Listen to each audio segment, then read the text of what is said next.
Halo teman-teman semua, perkenalkan, nama saya Muhammad Akbarido dengan NIM 825240151. Pada kesempatan kali ini, saya akan mempresentasikan tugas akhir saya, yaitu pembuatan website menggunakan bahasa PHP sebagai backend dan frontend. Kemudian, Bootstrap 5 ini framework untuk tampilan antarmuka. Oke, yang pertama kita ke backend dulu. Oke, kita akan melanjutkan ke sisi dashboard. Sebelum itu, saya akan menunjukkan apa saja ketentuan-ketentuan dosen.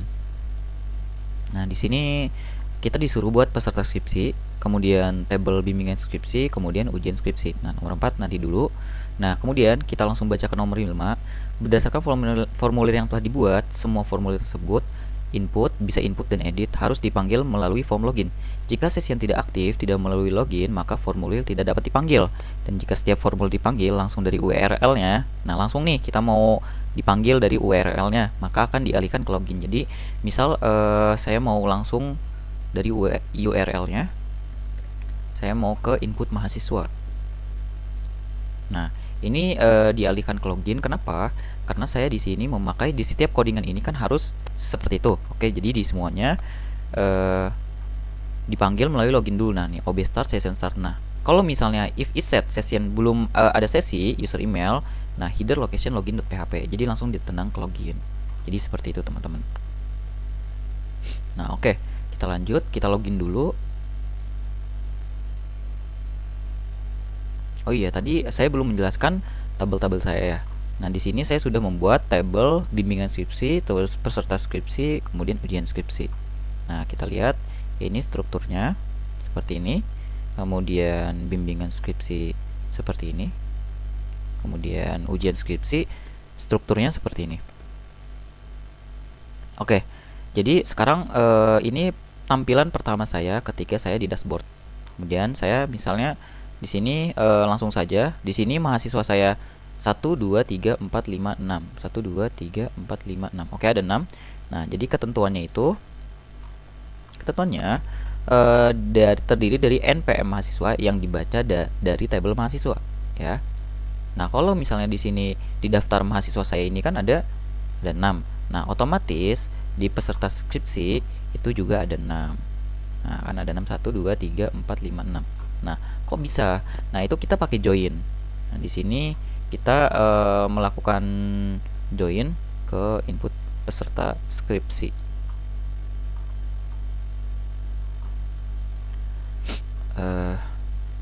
Nah, di sini kita supaya ngambil dari data mahasiswa.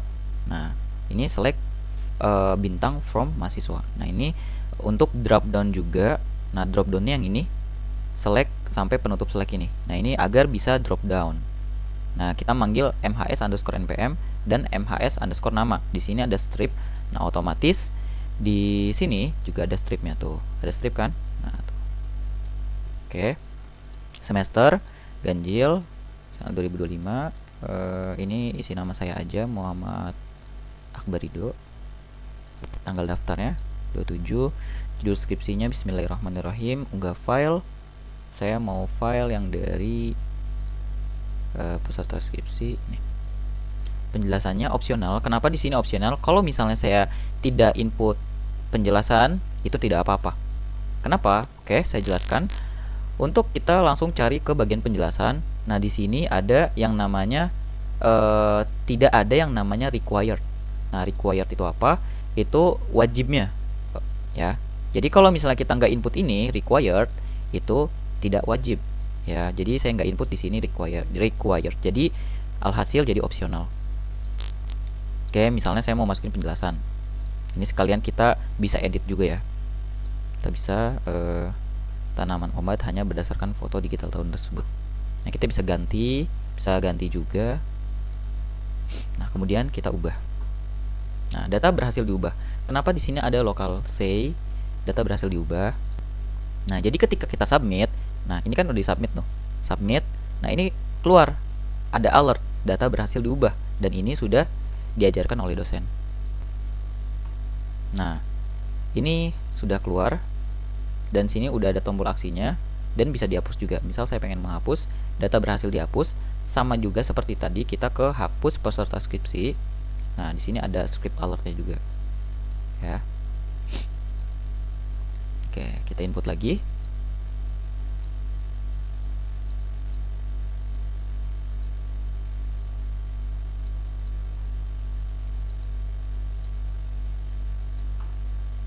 Oke.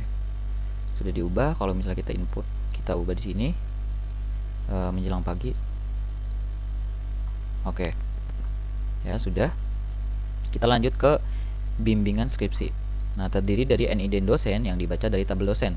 Nah, yang tadi kan kalau NPM dibaca dari tabel mahasiswa, sedangkan dosen dibaca dari tabel dosen, dan NPM dibaca dari tabel peserta skripsi untuk mengetahui judul skripsi. Ya. Kita ke bimbingan skripsi. Nah, karena kita ngambil NPM ini dari peserta skripsi, otomatis di sini kan cuma ada satu. Nah, di bimbingan skripsi itu otomatis ada satu juga, ya. Padahal mahasiswanya kan ada 7, ada 6. Tapi kan nggak semua mahasiswa itu mengikuti bimbingan skripsi. Otomatis ada yang semester 1, ada yang semester 2, semester 3, dan lain sebagainya. Jadi ini khusus dipanggil ke bimbingan skripsi.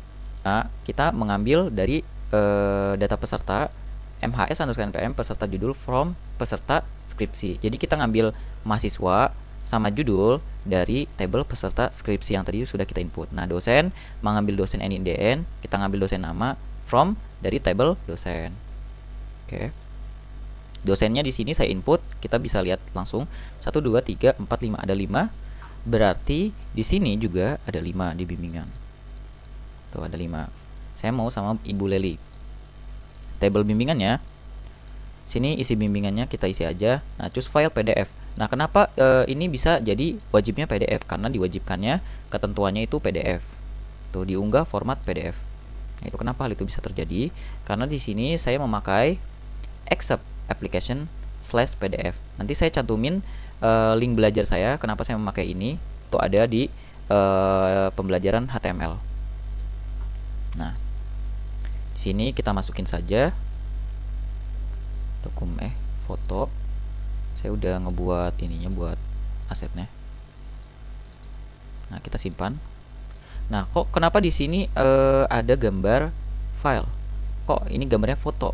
Ini cuma buat menandakan saja karena saya di sini memakai icon PDF. Nah, pdf.png yang sudah saya download di folder image. Nah, yang ini.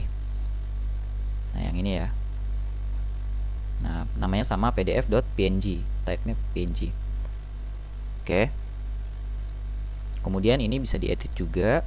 Misalnya saya pengen sampai sini. Kita ubah. Nah, yang kita bisa hapus juga. Cuman kita langsung aja biar tidak membuang waktu. Ujian skripsi sekarang terdiri dari NPM mahasiswa.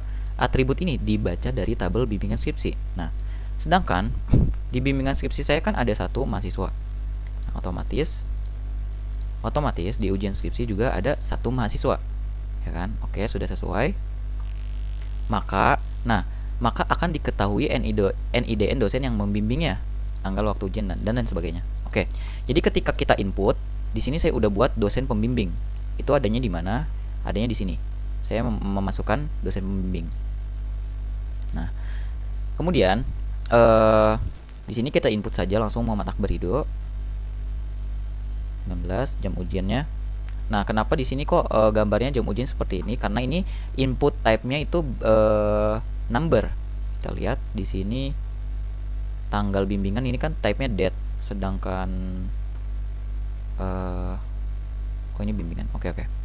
Salah, kita ke input tadi ujian skripsi. Oke. Kita input ke ujian skripsi. Nah, jam ujian itu type-nya time, ya. Oke, jadi kita ke sini. Formatnya JPG. Tadi saya sudah bilang kalau kita pakai accept image.jpg. Jadi wajib file JPG. Karena ketentuannya seperti itu. Ke ujian skripsi, simpan. Nah, harus diunggah dalam format JPG. Nah, ini udah selesai. Nah, kalau untuk menjelaskan lebih detail, di sini kan dosen pembimbing saya Ibu Leli Haryanto. Nah, kalau misalnya saya pengen ubah, saya harus ke bimbingan dulu. untuk mengubah dosennya. Saya mau sama Pak Prof Bambang, Prof Chandra. Saya mau Prof Chandra yang ngebimbing saya. Nah, otomatis di ujian skripsi itu jadi Prof Chandra karena tadi kita udah melakukan join. Nah, selanjutnya yang nomor 4, tambahan Anda membuat minimal 3 table, di mana satu table adalah hasil relasi nama dan isi sesuaikan dengan asumsi saya. Oke. Jadi di sini saya membuat 3 table tambahan. Yang pertama barang, berikut strukturnya, ID barang sebagai integer ya, sebagai primary key, kemudian ruangan. Di sini juga ada ID ruangan. Nah, di sini letak relasinya ada di bagian inventaris. Nah, di sini saya jadikan ID underscore ruangan jadi foreign key dan ID underscore barang menjadi foreign key. Nah, barang dulu. Misal saya pengen isi proyektor. Oke, choose file. Barang. Proyektor, nggak ada, ini aja. Simpan. Nah, di sini kita bisa edit. Misalnya saya mau mengubah foto. Oke, data berhasil diubah. Tadi sudah saya jelaskan codingan-codingan sebelumnya. Nah, kemudian ke ruangan, gedung M, input angka 5, choose file JPG. Yang tadi sudah saya bilang pakai accept/JPG untuk supaya JPG saja. Kok ini. Kita ke ruangan ya. Saya mau ini. Nah, disimpan. Nah, di sini sudah ada foto ruangan. Oke, sekarang ke inventaris. Nah, disinilah letak ada relasi.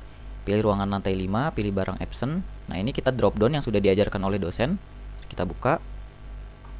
Input barang, inventaris. Mana input inventaris? Nah, ini.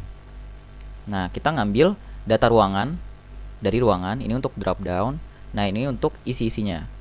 Ya, untuk kita inputkan. Nah, ini select query berdasarkan nama ruangan. Jadi kalau misalnya di input MHS dan lain sebagainya, nah itu berdasarkan npm MHS underscore npm. Tapi kalau misalnya kita mau mencari nama, kita inputnya MHS underscore nama gitu. Jadi ini karena ketentuan dosennya harus pakai npm, maka seperti inilah jadinya. Kita balik lagi ke input inventaris, kita berdasarkan nama. Nah, ini drop down yang sudah diajarkan, select sampai select. Nah, untuk carinya itu di mana? Nah, untuk carinya dari sini sampai sini. Nah, sini sudah diajarkan juga oleh dosen. Tadi kita udah panggil yang search, jadi otomatis sudah bisa dijalankan. Angka dari 50, kondisi baru. Nah, kan kita berdasarkan nama ya. Kita inputkan berdasarkan apa? Nah, nama ruangan ya. Nama ruangan gedung M. Kalau misalnya saya tulis proyektor ya, P-nya gede. Apakah di sini ada? Otomatis tidak ada kan, karena berdasarkan nama ruangan. Berdasarkan nama ruangan. Nah, di sini otomatis nggak ada. Berarti tadi nama ruangannya apa? Gedung M. Kita cari M aja. Nah, otomatis sudah keluar gitu, dan ini bisa dihapus. Oke. Kemudian pada bagian berikut ini logout harus berfungsi. Tampilan avatar ganti dengan foto Anda. Pada menu setting ganti dengan data Anda, npm dan nama. Nah, ini saya inputkan nama saya, tapi ini nggak bisa dipencet ya, cuma logout saja yang perlu. Nah, ini kenapa fotonya bisa ada di situ, karena kita ke bagian kode, ke menu. Nah, di sini saya inputkan. Nah, ini potongan-potongan semua ini dari dosen semua. Oke. Dan fotonya saya simpan di, nah ini saya namakan profil.jpg. Mari kita lihat ke profil.jpg. Nah, ini foto saya. Profil.jpg saya panggil. Nah, jadi otomatis gambarnya hasil seperti ini. Oke, sekarang mungkin penjelasan backend cukup sampai di sini. Saya logout kan. Nanti saya akan lanjut ke bagian front end. Oke, teman-teman semua, sekarang kita ke bagian front end. Nah, pada menu navbar home link itu diganti menjadi logo. Nah, ini logo saya. Ya, itu ada di front end, di includes front menu. Nah, ini template dari dosen.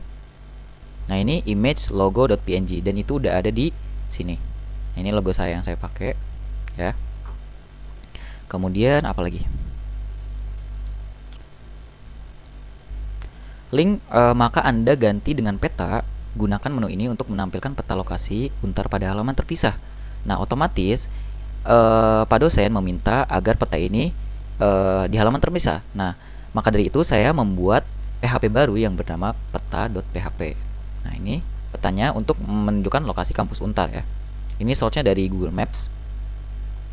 Nah, kita panggil di sini. Nah, ini href peta.php. Mari kita coba langsung praktekkan. Nah, ini udah muncul lokasi kampus Untar. Ya, kita balik lagi. Nah, dan ini saya memakai dosen. Di sini ada dosennya ada 5 sesuai yang ada tadi. Yang tadi udah kita input. Oke, nomor 2. Nah, bagian ini adalah gedung Untar. Nah, itu menampilkan nama mahasiswa, tahun akademik, semester, tanggal daftar. Jadi semua yang ada di peserta skripsi itu ditampilin di front end. Kita buka dulu ya, input peserta skripsi. Nah, ada npm. Nah, ini ditampilin, dosen meminta untuk ditampilkan. Oke, kita lihat di sini ada tuh. Di sini ada judul, tahun akademik, nama, tanggal daftar, semester, tahun akademik, penjelasan. Ya, judulnya Bismillahirrahmanirrahim. Kalau misalnya di sini ada 1, otomatis di sini juga ada 1. Dan begitupun sebaliknya. Kalau misalnya saya input lagi Atar Kintara misal. Nah, otomatis di sini ada juga di front end-nya. Nah, di sini udah ada nambah 1. Lihat, di ujian skripsi saya itu ada 1 doang, cuma saya. Jamnya yang ini, tanggalnya ini, namanya ini, dosen pembimbingnya ini, dan npm-nya juga itu. Kita buka. Nah, di sini ada jam sebelah kanan, sebelah kiri ada npm dan pembimbing, kemudian dan lain sebagainya. Oke. Kalau misalnya saya input lagi, biar jelas ya, input, kita ke bimbingan skripsi dulu untuk input si Atar ini. Dan saya tambahkan ke ujian juga Atar. Nah, muncul kan.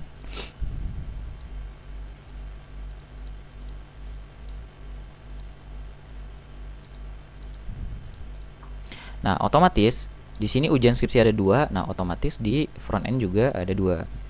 Kita refresh dulu. Nah, di sini udah ada Atar. Jam 10 tadi sudah kita input. Nah, kemudian pada halaman dengan template seperti ini, kita ambil fotonya ya, fotonya dari dan judul skripsi di bawah gambar. Nah, di bawah gambarnya sama judul skripsinya. Nah, ini dari foto, ini gambar yang saya input, ini judulnya. Apakah sama? Kita lihat tuh, sama ya. Nah, di sini kita input yang namanya hasil relasi. Tadi saya sekarang di sini saya ngisi yang saya inputkan, yaitu di tabel tambahan barang, ruang beserta inventaris. Nah, di sini ada data semua barang. Di sini ditampilkan juga gedung M. Nah, ini statistik ringkas, laporan inventaris kampus, informasi dan identitas. Ini kan sesuaikan dengan kreasi sendiri. Dan di bawah ini beliau meminta menampilkan data Anda yang terdiri dari foto, NIM, NPM, nama mahasiswa, dan kelas. Pemeriksaan hasil berdasarkan data-data ini. Nah, ini foto saya yang ini template-nya dari semester 1 waktu itu, pembuatan HTML juga.